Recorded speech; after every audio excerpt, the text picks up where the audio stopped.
말씀을 가지고 참된 혼신과 외면이라는 그런 제목으로 말씀 은혜를 나누겠습니다. 하나님은 찬양을 받으시기를 원하십니다.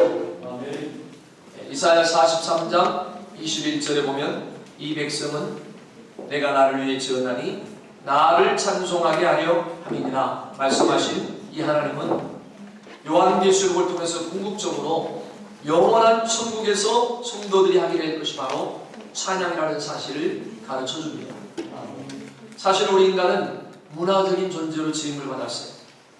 에덴의 동쪽 사람들이 음악을 만들고 악기를 만든 것을 보아도 인간이 얼마나 음악과 친한 사이라는 것을 알 수가 있습니다.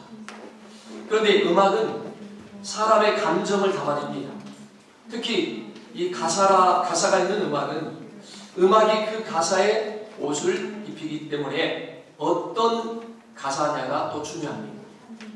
가사에는 그 가사를 쓴 사람의 신앙 고백이 담기게 마련입니다. 삶이 담기고 세계관이 담기게 마련입니다. 그래서 이 찬양이라는 이름이 붙을 때는 그 찬양이 그 사람이 경험된 하나님을 노래하는 거예요.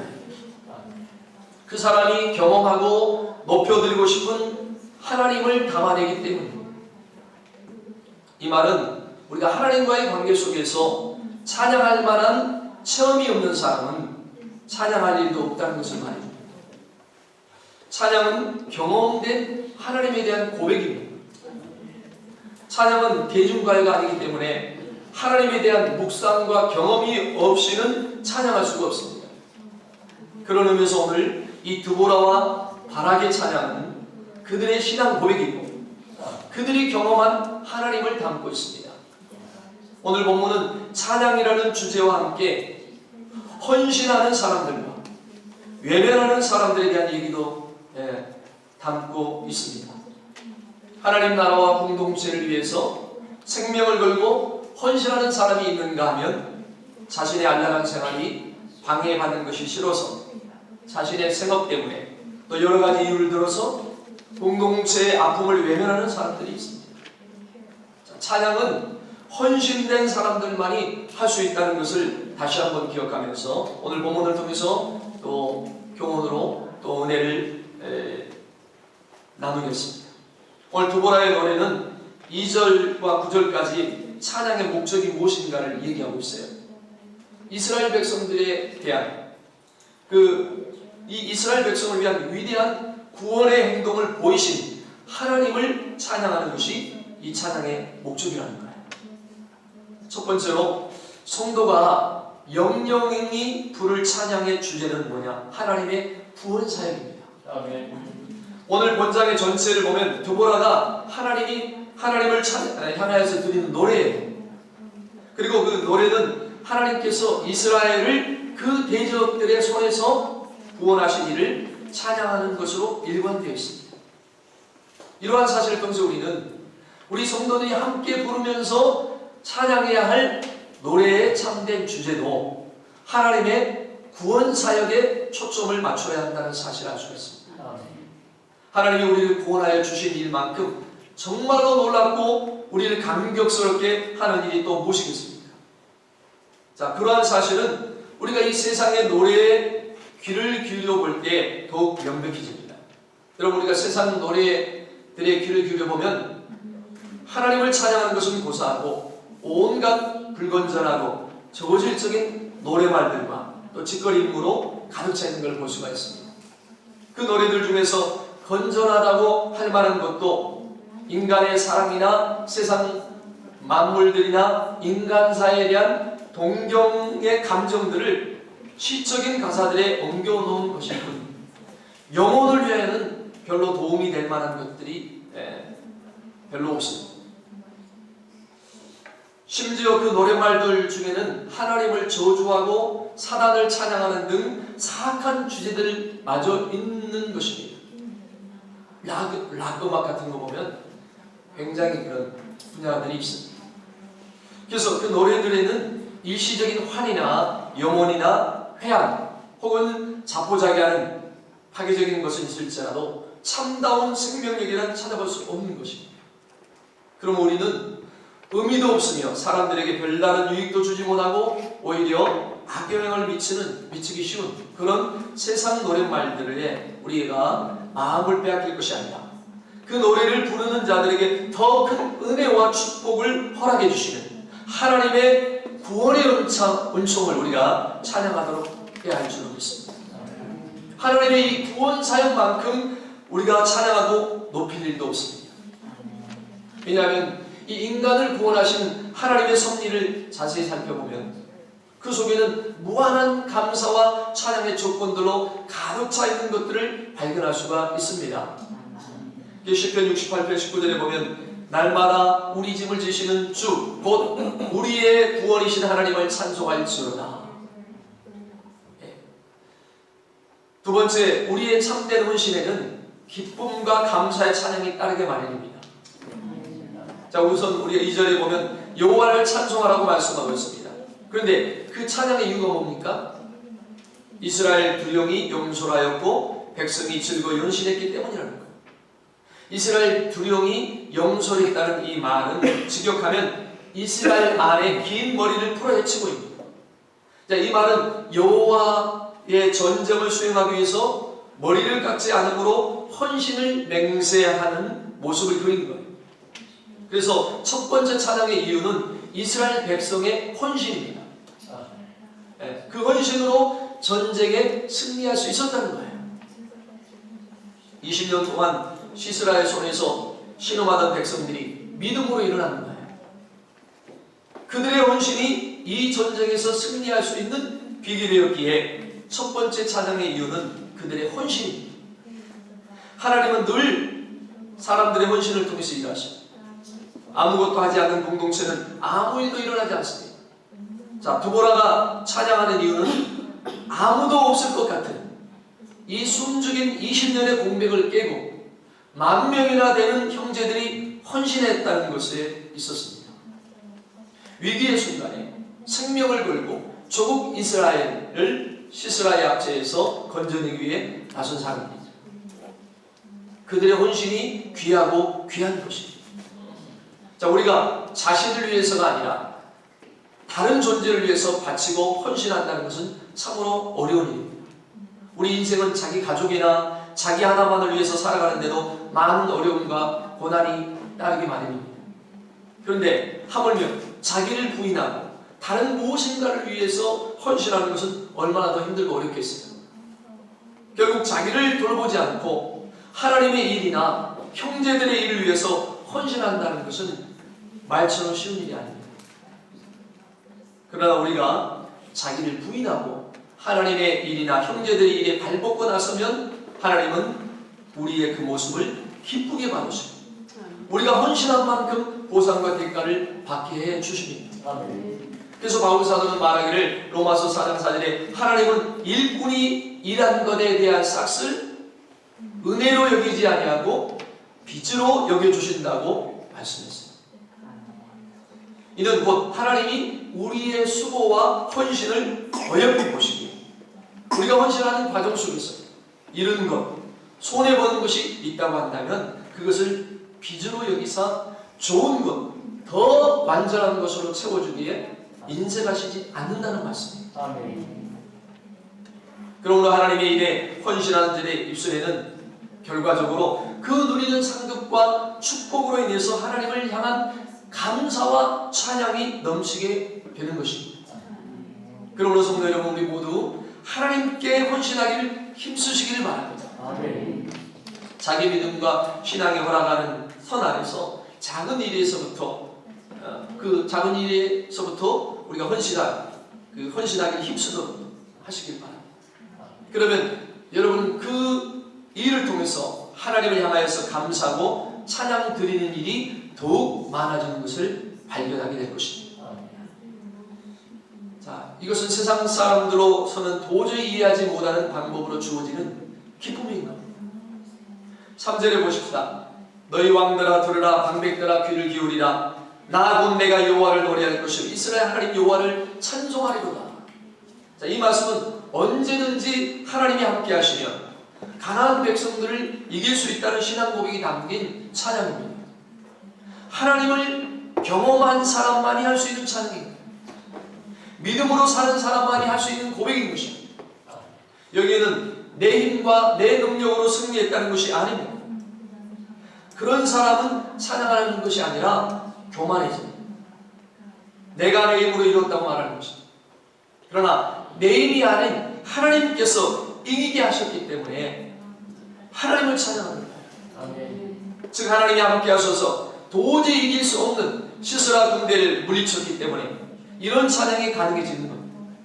그러므로 믿음은 바라는 것들이 실성이요 보지 못하는 것들의 증거인 거예요. 이런 체험이 찬양을 찬양되게 합니다.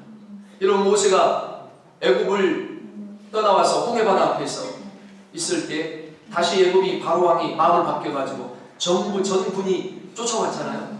그때 홍해바다를 하나님이 기적으로 모세를 통해 가르고 이스라엘 백성들이 건너갔어요. 그리고 애굽의 군대가 쫓아갔는데 애굽의 군대가 다 돌아서 다 수장되고 말았죠. 이스라엘 백성은 한 명도 다치지 않고 다 건너요. 그때 어떻게 됐어요? 출애굽기에 보면 모든 여인들이 속을 치고 춤을 추며 여호와를 찬양하라 높고 위대하신 주님 하면서 막 춤을 추고 찬양을 했다 하고 출애굽기에 나와요. 왜? 하나님의 놀라우신 그 기적을 보고 자기를 이스라엘 백성을 구원하신 하나님을 경험했기 때문에 그들이 속을 치고 춤을 추며 찬양했다는 거예요. 우리는 이 하나님이 어떻게 역사하시고 어떻게 일하신 걸 보고 경험할 때 하나님을 높이고 찬양할 수가 있는 것입니다. 자, 하나님 4절 5절에 보면 하나님이 어떤 분이신가에 주목하고 있는데 세일에서부터 나오시고 에돔들에서부터 진행하실 때가 언제입니까? 초창기 가나안을 정복할 때를 지칭하는 것인데, 그런데 가나안을 정복할 때 땅이 진동하고 하늘도 세워서 구름이 물을 내렸습니까? 그렇지 않았어요. 이건 시내산에 나타나신 하나님을 시적인 표현으로 인용하는 거예요. 하나님이 임하실 때 산들이 진동하고 땅이 진동한다면 누가 여호와를 대적할 수 있느냐는 것입니다. 이렇게 온 우주에 충만하고 온 우주를 다스리는 하나님이시지만 백성들의 헌신을 통해서 일하신다는 것이 이 찬양의 중요한 주제입니다. 자, 그래서 세 번째 우리가 하나님은 성도의 헌신을 통해서 일하신다는 거예요. 자, 두보라, 바락 그리고 만명의 군사들의 헌신을 통해서 하나님은 일하신다는 걸 계속해서 말씀하고 있습니다. 자, 헌신하는 사람들을 보면요 6절에서 7절 보십시다. 아낙의 아들 삼갈의 날에 또는 야헬의 날에는 대로가 비었고 행인들은 소로로 다녔도다. 이스라엘의 관원이 그치고 그쳤더니 나 두보라가 일어났고 내가 일어나서 이스라엘의 어미가 되었도다. 자, 이 말의 의미가 뭔가요?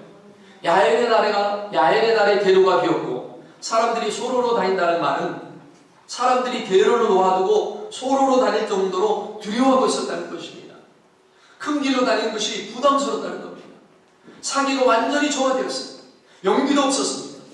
그리고 관원을 하겠다는 사람이 없을 만큼 남자들의 사기가 땅에 떨어집니다. 나서는 사람이 없다는 말입니다. 헌신하는 사람이 없습니다. 믿음으로 헌신해서 이 시스라의 압제에서 벗어나기 위한 기폭제 역할을 할 사람이 없었습니다. 그것뿐이 아닙니다. 사무엘상 13장 19절 22절에 가면 그때는 헌신된 사람만이 없는 것이 아니라 전쟁을 치를 만한 무기도 없었어요. 보세요. 때 이스라엘 온 땅에 철공이 없었으니 이는 블레셋 사람들이 말하기를 히브리 사람이 칼이나 창을 만들까 두렵다 하였습니다. 온 이스라엘 사람들이 각기 보습이나 삽이나 도끼나 괭이를 버리려면 블레셋 사람들에게 내려갔었는데 곧 그들이 괭이나 삽이나 쇠사랑이나 도끼나 채찍이 묻을 때 그리하였으므로 싸우는 날에 사울과 요나단과 함께한 이 백성의 손에는 칼이나 창이 없고 오직 사울과 그 아들 요나단에게만 있었다. 자, 사무엘 시대에도 이런 상황이라면 사사 시대에는 말할 것도 없었습니다. 사기는 조화되었고 믿음도 없습니다. 나서는 사람도 없습니다. 무기도 없습니다. 무장도 되지 못했어요. 자, 두보라는 지금 이 상황을 낙관적으로 보았기 때문에 일어선 것이 아니에요. 전혀 낙관적이지 않습니다. 더구나 8절 말씀에 말씀에 의하면 이스라엘 백성들이 하나님을 버리고 떠나 새 신을 섬겼습니다. 이 말씀은 이미 그 사사기 2장에도 나와 있는 말씀이죠. 버리고 떠나버리고 섬겼으며 잊어버렸다는 것이죠. 다른 시에서 하나님은 세상에서 땅이 진동하고 모든 대적들을 물리치신 살아계신 하나님이십니다. 에훗 때에도 온리엘 때에도 하나님은 이길 수 없는 전쟁을 승리하게 하셨어요. 여리고 정복 때에도 예루살렘 연합군을 격파할 때도 그보다 더 큰 북쪽 연합군을 격파할 때도 하나님은 분명히 살아계셔서 그들의 도움이 되셨어요. 그런데 그들은 그 하나님을 잊어버리고 새 신을 선택했다는 거예요. 그래서 그들에게 압제가 시작되었다는 것입니다.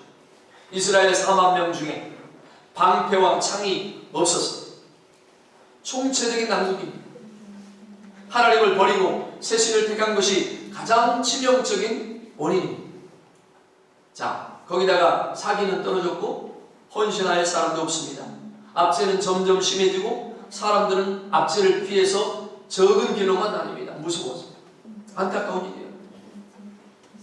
자, 네 번째 보세요. 하나님은 연약한 자들로 큰 일을 이루신다. 자, 이런 상황에서 깃발을 든 사람이 누굽니까? 바로 드보라였어요.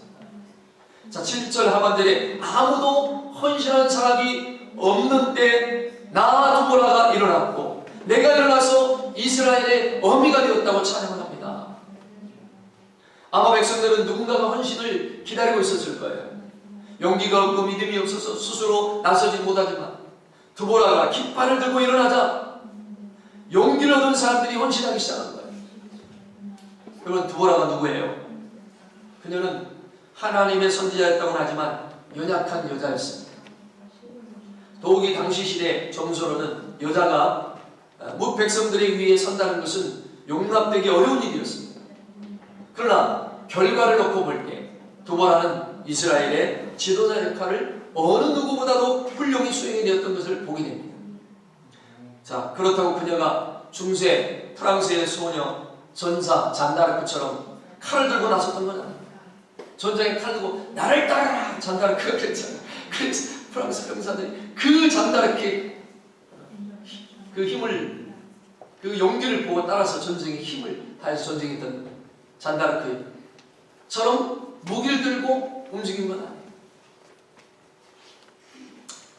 자, 드보라가 깃발을 들고 일어나자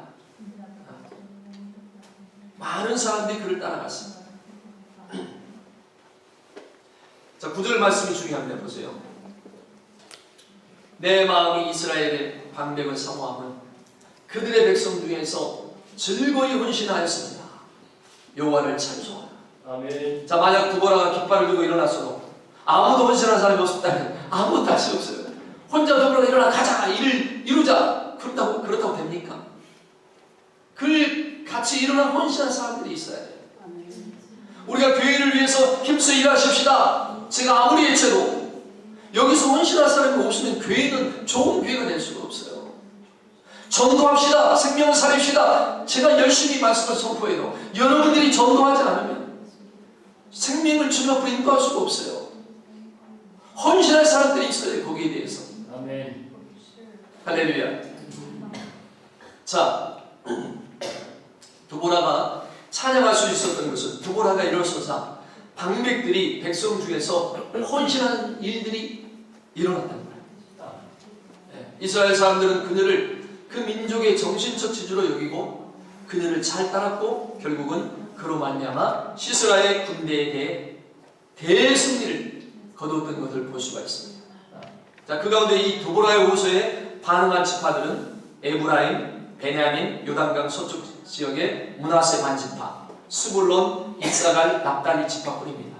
여러분 여호수아 지금 목장에서 공부하면 12지파에서 지금 여러분 공부하고 있는 줄 알아요? 어느 지파는 열심히 일했고 어느 지파는 뒤로 빠졌고 이런 거 아시죠? 여기서도 마찬가지예요. 여기 유다 지파가 없다는 것이 충격입니다.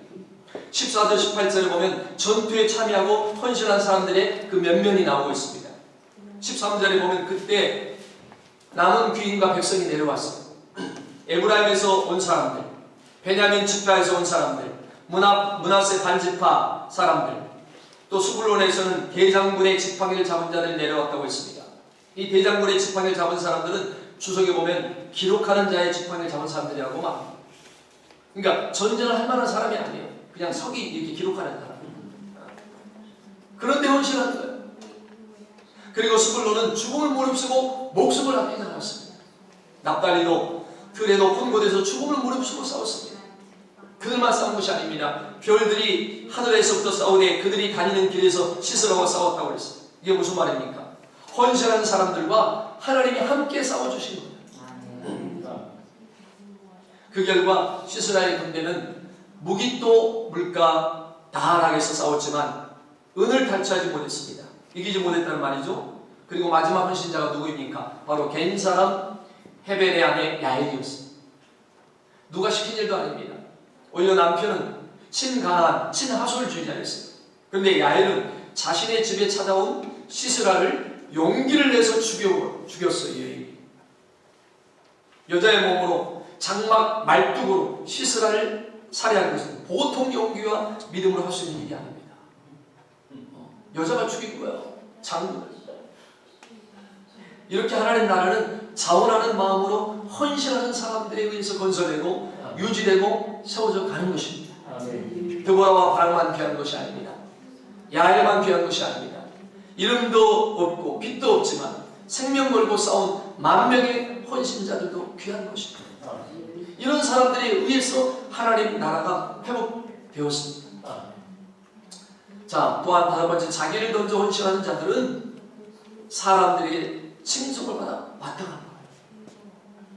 자, 9절에 보면 드보라는 내 마음이 이스라엘의 방백을 사모함은 그들이 백성 중에서 즐거이 헌신하였음이라고 했습니다.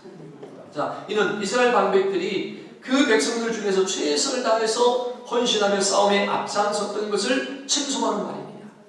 사실 무언가 맡은 일에 전적으로 헌신하고 최선을 다하는 모습은 참으로 아름답게 그리 없는 것입니다. 그러므로 그런 사람은 무사람들 위해 칭송을 받아 마땅합니다. 그러한 경우 우리가 다윗의 경우에도 찾아볼 수가 있죠. 그는 사울왕과 모든 백성들이 두려워 벌벌 떨었던 그 블레셋 용사 골리앗을 상대로 이 이스라엘의 장군들이고 누구 하나 이 골리앗 그 적장에 그 큰 키 큰 거인 골리앗 장군 앞에 나서는 사람이 한 사람도 없었어요. 그런데 그때 소년 다윗이 칼과 창으로 들지 않고 물맷돌을 가지고 내가 저 하나님을 모욕하는 저 인간 내가 죽여버리겠다.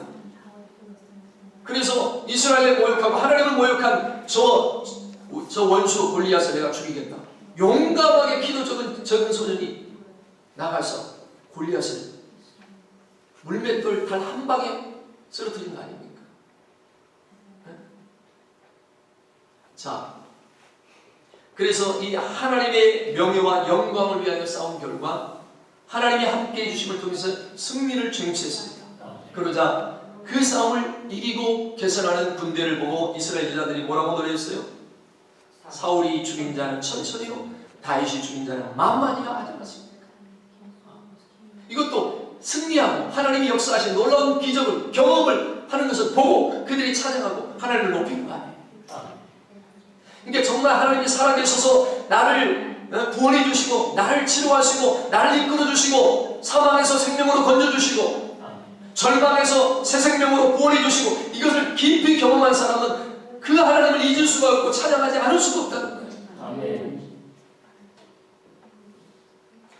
온 백성 위에 왕으로 세워주시고 더 나아가서는 영원토록 기념될 존귀한 자요 메시아의 조상으로 다윗을 하나님이 삼아주시지 않았습니까? 그러므로 성도 여러분, 여러분도 무사람들에게 칭송을 받고 참다운 명예를 얻고 싶다면 먼저 여러분 자신을 바쳐서 하나님의 나라와 모든 사람들 위해서 헌신하시기 바랍니다. 그러할 때 여러분은 무사람들에게 칭송을 듣게 될 것입니다. 몸을 바쳐서 헌신하는 내 모든 것을 들여서 헌신하는 그저 적당히 내 쓸 거 다 쓰고 적당히 내가 갖출 거 다 있고 나머지는 뭐 헌신하는 것이 아니라 내가 하고자 하는 것을 하지 않고 하는 시간도 내가 쓰고 마음대로 쓰고 싶은 시간을 들여서 내가 쓰고 싶은 물질을 들여서 내가 할 수 있는 일들을 포기하고 내려놓고 하나님 나라와 또 하나님의 뜻을 위하여 하는 것이 하나님이 기뻐 받으신 헌신입니다. 과거의 두레돈처럼 마리아의 옷값을 깨뜨린 헌신처럼 그것이 귀한 헌신이에요. 여러분, 우리가 그런 헌신된 삶이 바로 복된 삶인 줄 믿습니다. 아멘. 자, 모든 사람의 행위를 다 지켜보고 계시는 하나님은 결국 이 다윗의 명예를 시기하여 빼앗으려고 했던 사울을 심판하시고 다윗으로 하여금 그에 합당한 존귀와 명예를 허락하셨던 것과 같이 우리의 헌신과 또한 우리 헌신 또한 결코 헛되지 않게 해주실 줄로 믿습니다. 그래서 찬양은 어떤 사람들의 전유물입니까? 헌신한 사람들만이 누릴 수 있는 것입니다. 누군가의 헌신이 없이는 공동체가 세워질 수가 없습니다. 누군가의 헌신을 통해서 하나님은 일하시기를 원하십니다. 하나님은 믿음을 가진 이 두보로와 또 그와 함께할 동역자들을 통해서 하나님의 크신 역사를 이루어가십니다. 그럴 때 하나님의 역사를 경험한 사람들이 찬양하는 것입니다. 자, 저는 우리 교회가 이런 찬양이 많아졌으면 좋겠어요. 우리 교회에 이런 헌신자들이 많이 생겨나기를 바랍니다. 기도합니다.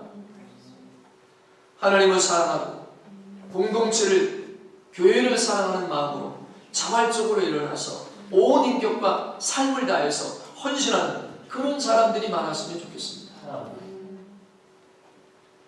자, 반면에 참여하지 못한 사람들이 있었어요. 아니, 참여하지 못한 것이 아니라 믿음이 없고 악하며 이기적이어서 공동체의 아픔에 동참하지 않는 사람들이 있었어요. 자, 루벤 지파는 처음에 동정심을 드러내 보이고 결심까지 했어요. 그러나 그것이 전부예요.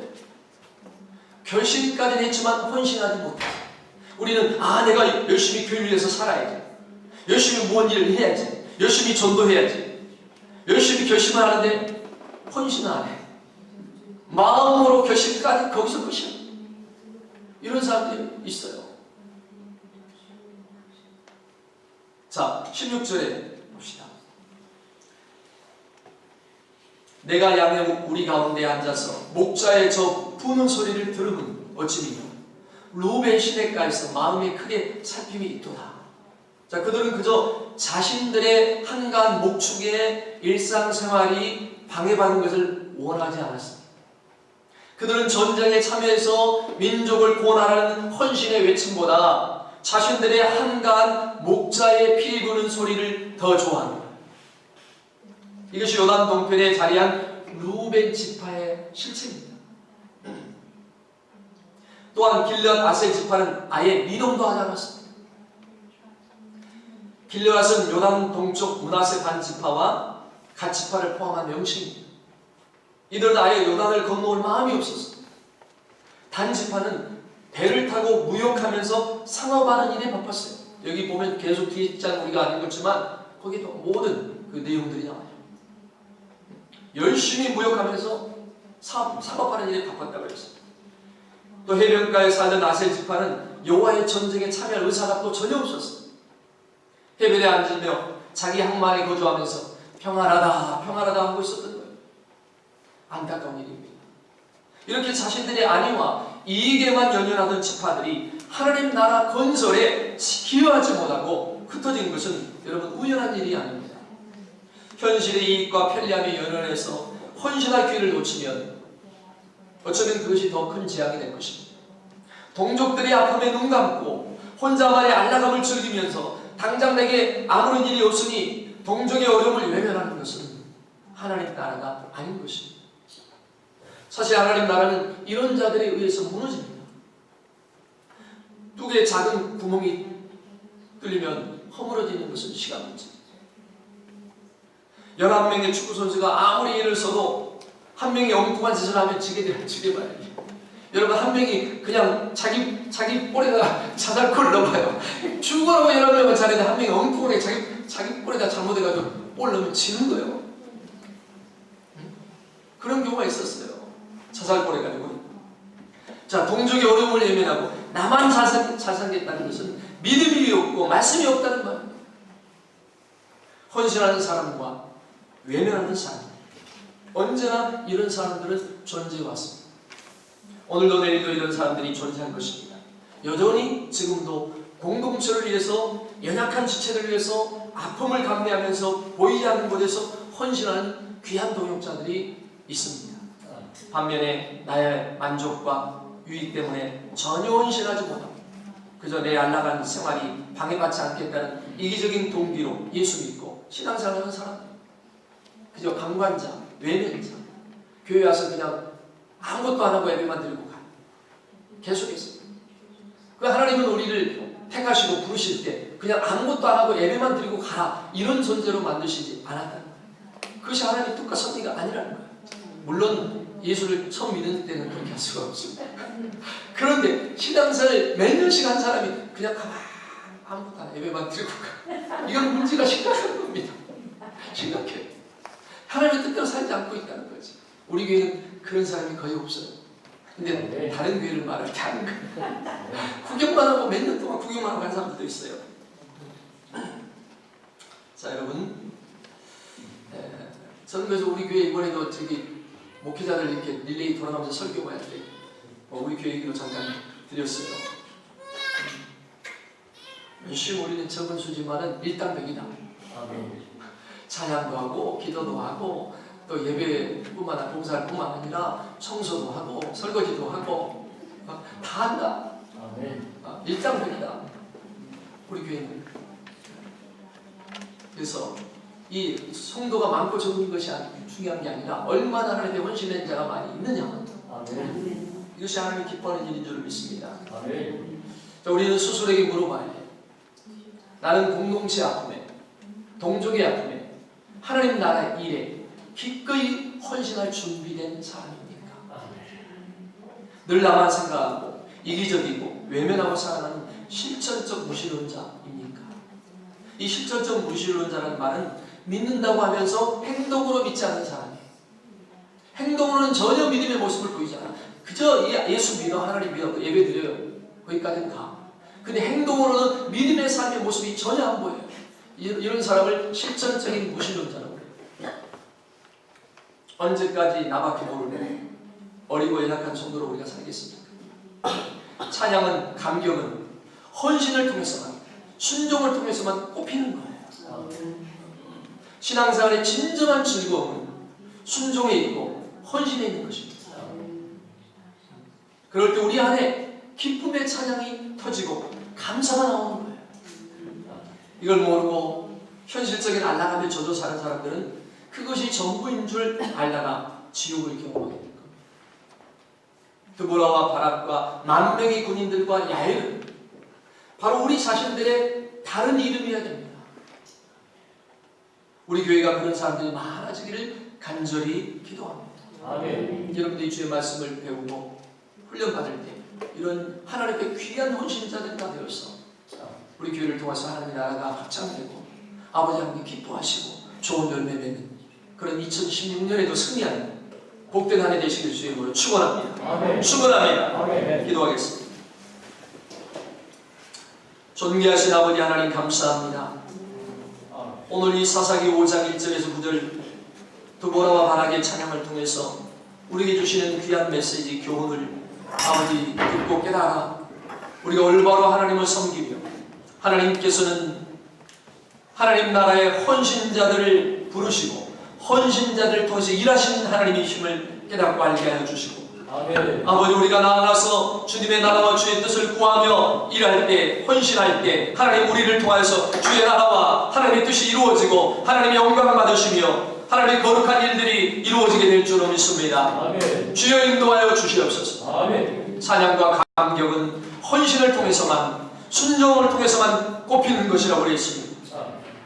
신앙생활의 진정한 즐거움은 순종에 있고 헌신에 있는 줄로 믿습니다. 아멘. 우리가 하나님의 말씀에 귀를 기울이고 순종하며 하나님의 말씀을 따라 하나님이 나에게 부르신 그 부르심에 순종하고 우리 각자에게 주신 사명에 충성하여 헌신할 때 하나님 참으로 귀하고 아름다운 삶이 되고 하나님께 영광 돌리는 삶이 되고 존귀한 귀한 복된 삶이 될 줄로 믿습니다. 아멘. 아버지 하나님 우리 교회 이와 같이 드보라와 바락과 만명의 근인들과 같이 야엘과 같은 하나님 앞에 헌신된 하나님의 사람들이 많이 일어나게 도와주시고 이 땅에 주님의 교회를 통해서 해야 할 모든 일들을 행하게 하시고 우리 각자에게 우리 교회를 향하신 하나님의 뜻을 이루어가는 우리 모든 하나님의 사람들 우리 성도들이 다 되게 도와주시며 2016년에도 이와 같이 열심히 우리가 말씀과 성령으로 충만하게 도와주시며 사랑을 실천하며 또한 우리가 전도와 선교의 사명을 감당하는 하나님의 사람들로 축복하여 주시고 인도하여 주시옵소서.